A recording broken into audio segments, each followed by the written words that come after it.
আমরা অনেক সময় দাবি আদায়ের জন্য জনগণের কথা আর মনে রাখি না, আমাদেরটাই মনে রাখি। এটা আমরা রাজনৈতিক দলের কিছু ব্যর্থতা আছেই, এটা আমরা স্বীকার করে নিতে হয়। সাধারণ পাবলিক কিন্তু এটা চাচ্ছে না রাজনৈতিক দল কামড়াকামড়ি করুক, ক্ষমতায় একজন বসে যাওক, আরেকজনের উপর অপারেশন চালাক, এটা কিন্তু চাচ্ছে না। জনগণকে পাশে পেতে হলে তো জনগণের পালসটা বুঝতে হবে, সেটি আমরা একেবারে স্পষ্টভাবে দেখতে পেয়েছি ২৪-এর আন্দোলনে। এখন আসলে যে জনভোগান্তির কথা আপনিও বলছিলেন, সেই জনভোগান্তির আন্দোলন করে আদৌ কোনো রাজনৈতিক দল জনগণকে পাশে পাবে কিনা, সেটি বিএনপির মতো একটি বড় রাজনৈতিক দল, তারাও কি আদৌ বুঝতে পারছে?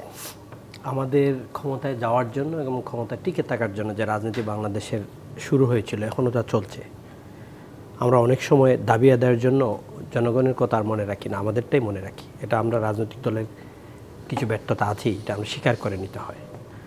আপনার এমন একটি দেশ হয়েছে, থার্ড জেনারেশন ফোর্থ জেনারেশন ছেলেমেয়েরা বাইরের থেকে বাংলাদেশে এখন আসতে নাম শুনলে ভয় পায়।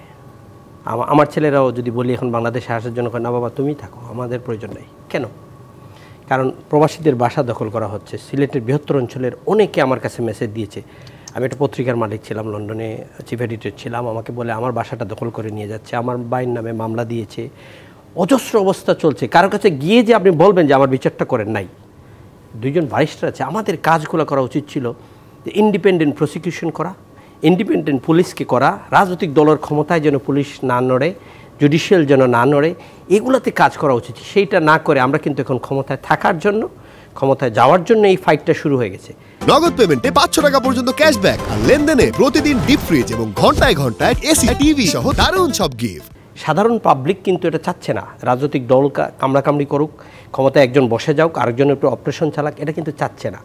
এনসিপিরা বলেন, বিএনপি বলে, বিএনপি তো বৃহত্তর স্টেক হোল্ডার। সাধারণ জনগণের কথা কোন রাজনৈতিক দল মনে রেখেছে? না, রাজনৈতিক দল তো মনে রাখতেই হবে, জনগণ নিয়েই রাজনীতি করি। কিন্তু হয়তো আমরা সেই পারসেপশনটা এখন জনগণের যেটা হচ্ছে মার্কেটে, সেটা করতে হলে আপনাকে যে যতটুকু সহনশীল হওয়ার প্রয়োজন আমরা রাজনৈতিক দল পাচ্ছি না। কারণটা হলো ক্ষমতায় না থাকলে আপনি জনগণেরও কাজ করতে পারবেন না। এই ক্ষমতায় যাওয়ার জন্য এই দেখেন, এই যে মেয়রটা নিয়ে যে অবস্থা শুরু হয়েছে বাংলাদেশের, ২৪শে এপ্রিল গেজেট করা হয়েছে, ১ মাসের ভিতরে মেয়র করতে হবে। আজকে ২১ তারিখ চলে গেল, ৫ দিন পরে এই মেয়র আর বসানো যাবে না। মেয়রের আর্জিটাও কিন্তু ছিল ডিফারেন্স। তাহলে আপনি যদি না করতে হয়, তাহলে আপনি চিটাং করছেন কেন? এই ভুলটা তো আপনার আওয়ামী লীগ সব কিছু আদালতে নিয়ে চলে যেত। আপনারা জানেন, আমরাও জানি। আমরা এই টকশোতে বসে আমির বিন ফারহান সহজস্র কিছু হলেই আদালত দিয়ে এটা একটা কাজ চালিয়ে যেত। এখন সেই আদালত দিয়ে যদি আবার আমরা এই কাজগুলো করি, যে রাজনৈতিক দল ডিভাইডেড হবে, এই যে শুরু হয়ে গেছে নির্বাচন কমিশন নিয়ে কথা বলা, কারণ নির্বাচন কমিশন আপিল করে নাই কেন, তাই এনসিপি এটা নিয়ে ধরছে। নির্বাচন কমিশন মনে করছে আপিল করলে আরেকটা ঝামেলায় পড়তে পারি, বিকজ আমাদের মধ্যে ডিভিশন।